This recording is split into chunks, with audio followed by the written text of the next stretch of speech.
안녕하세요. 머니가 머니 경제 신문을 읽어줘. 5월 첫째 주 내용 시작하겠습니다.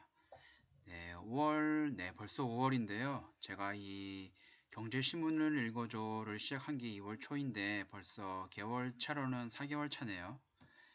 네, 이 신문을 읽어주는 게 어차피 저도 내용 파악을 해야 내용을 설명을 해 드릴 수 있으니까 제 자신에게도 2번 읽고 3번 읽고 해서 경제신문을 저에게도 많이 도움이 되는 것 같습니다. 네, 내용 시작을 하면은 또 목차는 여전히 부동산, 경제금융, 주식, 종합면이고요. 네, 바로 시작을 하겠습니다. 공공재개발로 공급 절벽 막겠다지만 사업성은 의문. 5월 7일 날짜 재개발 더딘 강북 102곳 중 주택 공급 활성화지구 지정. 그 다음 사업기간 10년에서 5년으로 단축, 분상제 빼주고 용적률 상한키로, 용산 정비창 개발 8천 가구 공급, 조합 일반 분양 물량 절반을 공적 임대로 내놓는 건 큰 부담. 네, 신문 내용 들어가면은 정부가 도심에 공공이 개입하는 재개발 사업을 활성화하려는 것은 서울 주택 공급 절벽 우려를 해소하기 위해서다. 최근 3년간 4만 가구 이상을 유지해온 서울 아파트 입지 물량은 내년부터 급감할 전망이다. 공급 부족으로 서울 집값이 상승할 것이라는 우려가 크다는 점도 감안했다. 부동산 전문가들은 이번 공급 대책이 벼랑 끝에 몰린 사업장엔 반가운 소식이라고 평가했다. 하지만 재개발 사업에 공공이 참여하면 사업성이 떨어질 것으로 우려하고 있다. 분양가 상한제 적용을 제외해준다 해도 주택도시보증공사 허그의 분양가 통제가 여전할 수 있다. 일반 분양 물량의 절반을 공적 임대 물량으로 내놔야 한다는 것도 큰 부담이다. 정부는 LH, 한국토지주택공사, 그 다음에 서울주택도시공사 등 공공이 시행사로 참여하는 사업지를 주택공급 활성화 지구로 지정해 분양가 상한제 제외, 용도 지역과 용적률 상황 등의 혜택을 줄 방침이다. 예를 들어 2종 주거지역은 3종 주거지로, 주거지역은 준주거지로 종상향을 해준다. 용적률도 법적 상한 이상으로 올려줄 방침이다. 용산 정비창의 미니 신도시, 정부 도심 유휴부지 개발을 통한 주택 공급 방안도 내놨다. 먼저 용산역 정비창 부지를 개발해 8천 가구의 아파트를 공급하기로 했다. 정비창 부지는 2012년 용산 국제업무지구 사업지로 포함됐으나 본 사업이 좌초하면서 오히려 시행사와 코레일 간 법적 분쟁이 대상이 됐다. 작년 코레일이 용산국제업무지구 사업 좌초의 책임을 묻는 지루한 소송전에서 승소했다. 국토교통부 관계자는 이 부지는 도시개발 사업을 통해 개발을 하게 될 것이라며 아직 계획이 확정되진 않았지만 8천 가구 중 5천 가구 이상을 분양주택으로 공급할 방침이라고 설명했다. 정부는 내년 말 구역 지정을 끝내고 2023년 말 사업 승인을 받을 예정이다. 전문가들은 이번 대책에 대해 주택 공급 보완책이 불가하다고 지적했다. 용산 정비창 부지 개발 외에는 대부분 소규모 개발을 통한 주택 공급 방안이라는 것이다. 하명진 직방 빅데이터 랩장은 공공재개발은 소규모 구역을 위한 사업 방식으로 주택 시장에 확실한 공급 신호와 심리적 안정감을 줄 수 없다고 했다. 심교원 건국대 부동산학과 교수는 사업 추진이 절실한 사업장은 공공재개발에 나설 수 있다면서도 수익이 줄어들 가능성이 크기 때문에 대규모 알짜 사업지는 외면할 것이라고 했다. 강용훈 부동산 스터디 카페 대표는 분양가 상한제 적용에서 제외된다 해도 허그의 고분양가 관리를 받기 때문에 사업성 확보에 어려움을 겪을 것이라고 했다. 네, 두 번째, 현대차 GBC 본격화. 청담 잠실 대치동 아파트값 상승 기대 솔솔. 5월 7일자 서울시는 착공 필지 교부, 이달 중 착공, 재건축 2주 청담 3익, 10년차 청담 자이 신고가, 그다음 5분 거리 잠실 5단지 대치 음마도 매수 문의 늘어.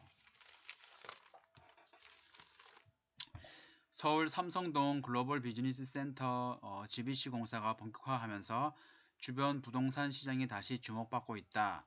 강력한 대출 규제와 경기 침체 우려에도 청담동 일대 기존 아파트에서 신고가 거래가 이어지고 있다.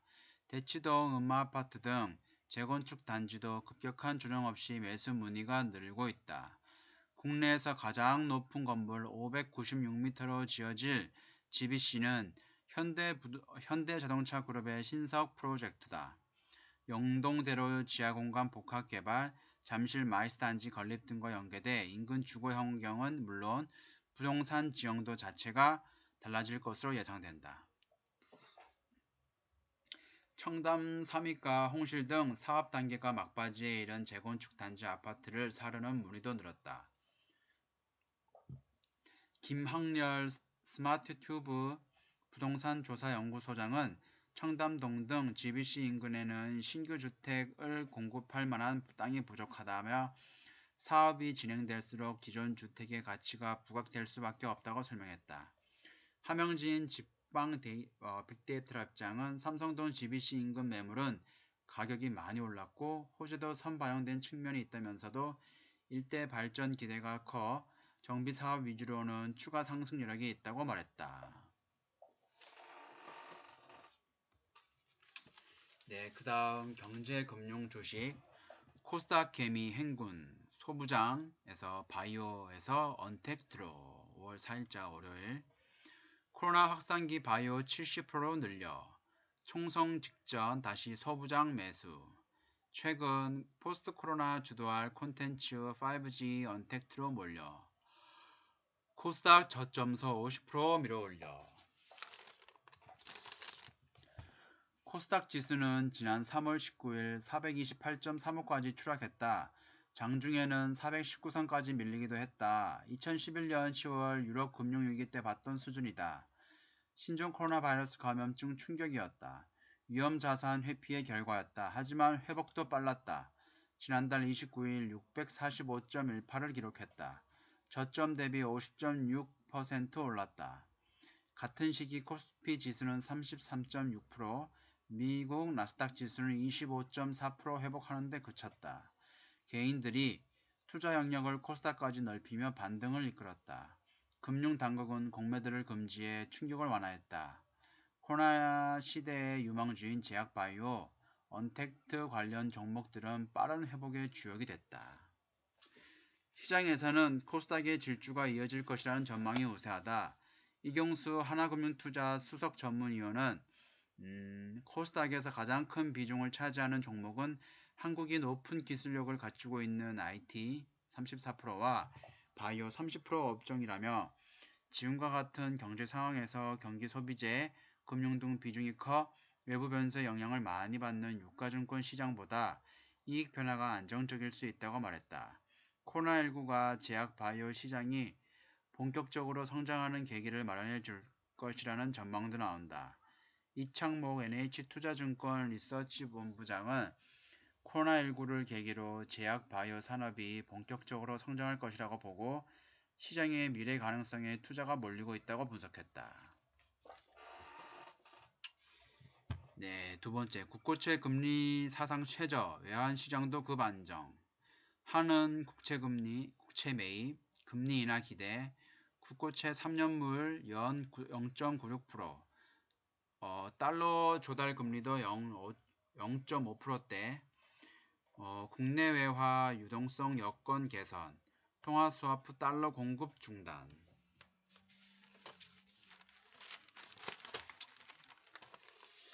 네, 신문기사 내용 들어가면은 국고채 금리가 사상 최저로 하락했다. 채권 가격은 상승하는 겁니다. 원 달러 환율이 하락, 원화 가치는 상승한 가운데 외환 시장 내 달러 조달 수요가 크게 줄어 한국은행은 한미 통화 스와프 자금의 시중 공급을 당분간 중단하기로 했다. 국내 확진자 감소 등으로 코로나19 사태가 완화되면서 금융시장이 안정을 되찾아가는 모습을 보이고 있다. 전문가들은 이날 시장금리가 줄줄이 내려간 것은 한국은행이 오는 28일 열리는 금융통화위원회에서 기준금리를 연 0.75%에서 0.5%로 인하할 것이라는 기대가 반영된 결과라고 분석했다. 이미선 하나금융투자연구원은 한은이 이달 금통위에서 기준금리를 내릴 가능성이 높다며 기준금리를 0.5%로 낮출 경우 3년 만기 국채금리는 0.7%까지 떨어질 수 있다고 내다봤다. 외환시장은 빠르게 안정을 되찾고 있다. 이날 서울 외환시장에서 원달러 환율은 전 거래일보다 7원 내린 달러당 1222원 10전에 마감했다. 코로나19 여파로 달러 수요가 치솟으면서 원달러 환율은 지난 3월 19일 달러당 1285원 70전까지 치솟기도 했다. 하지만 한은이 3월 19일 미국 중앙은행 페드와 600억 달러 규모의 통화스와프 계약을 체결한 후 직후 환율은 하향 추세를 보이고 있다. 예전에 통화스와프는 300억 달러를 했었죠. 네. 달러 조달 수요가 줄면서 한은은 한미 통화스와프 자금의 시중 공급을 당분간 중단하기로 했다. 한은 외환시장팀 관계자는 이날 6차 외화 대출 입찰 직후 국내 외화 유동성 사정이 좋아진 점을 반영해 당분간 통화스와프 자금 공급을 위한 입찰을 중단하고 시장 여건을 점검할 것이라고 말했다. 네, 점점 안정되네요. 네, 마지막 종합면. 코스피 3% 하락대 곧버스 1조 폭탄 매도, 지수 수시로 왜곡, 5월 8일자 금요일 날짜 신문 내용이고요. 코덱스 인버스 EX 하루 거래대금 삼성전자 제치고 1위, 투신 ETF 목표 수익률 맞추려 장 막판 선물 매매 반복, 외국인 기관은 선물 단타 차익 거래, 시장 투기성 키워.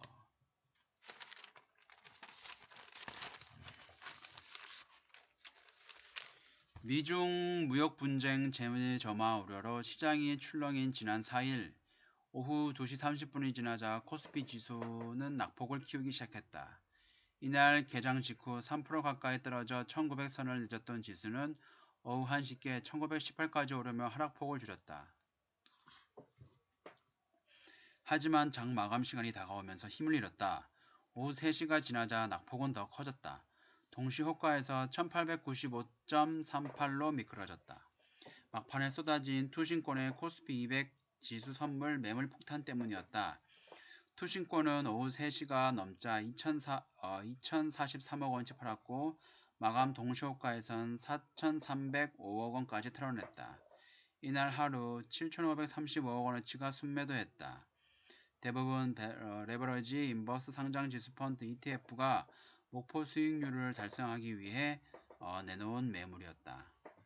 요즘 지수 등락폭이 큰 날마다 반복되는 패턴이다. 급락하면 장 막판 더 떨어지고 급등하는 날엔 더 오른다. 시장 변동성이 더욱 커졌다. 이 같은 상습적인 지수 왜곡 현상은 레버러지 인버스 ETF가 급증한 지난 3월부터 시작했다. 지수 향방을 놓고 홀짝 게임에 베팅하는 도박 개미가 등장한 시점이다. 당시 레버리지 인버스 ETF 순자산은 6조 원대에서 9조 원대로 급증했다. 지수 수익률을 그대로 따라가는 일반 ETF와 달리 레버리지 인버스 ETF는 장 마감 전에 선물 매매를 동반한다. 승률 또는 하락률의 2배 수익을 맞추기 위해 주가가 오르는 날에는 선물을 매수하고 떨어지는 날에는 선물을 매도한다. 이를 리밸런싱, 일일 재조정, 거래라고 한다. 한은에 따르면 레버리지 인버스 ETF는 시장이 1% 변동할 때마다 각각 순자산의 2%를 곧보스로 불리는 인버스 EX는 순자산의 6%를 종가에 매매해야 한다. 그 다음 레버리지 인버스 ETF 거래가 많아질수록 지수 왜곡이 더 커진다. 전체 ETF 거래에서 레버리지 인버스 거래 비중은 80% 수준에 달한다. ETF 유동성 공급자 LP는 순자산을 늘려 대응하는 수밖에 없다. 순자산이 커질수록 리밸런싱 물량도 많아져 지수 왜곡은 더 심해질 수밖에 없다. 외국인과 기관 투자자들은 선물 시장에서 이러한 패턴을 눈치채고 차익 거래에 나서고 있다. 낙폭이 심한 날이면 오후 들어 미리 선물을 팔았다가 장 막판 ETF 폭탄 매물이 쏟아졌을 때 다시 담는 식으로 돈을 벌고 있다. 안동현 서울대 경제학부 교수는 레버리지 인버스 ETF 쏠림 현상이 심해질수록 꼬리가 몸통을 흔드는, 꼬리는 여기서 선물시장, 몸통은 현물시장을 의미하는 겁니다. 네, 꼬리가 선물시장이 현물시장을 흔드는 웩도덕이 양방향으로 나타나게 된다며 시장 자율에 맡겨선 해결이 쉽지 않은 만큼 금융당국이 나서 수습을 해야 한다고 말했다. 네, 5월 첫째 주 신문 내용은 여기까지고요. 네, 지금까지 시청해 주셔서 감사합니다.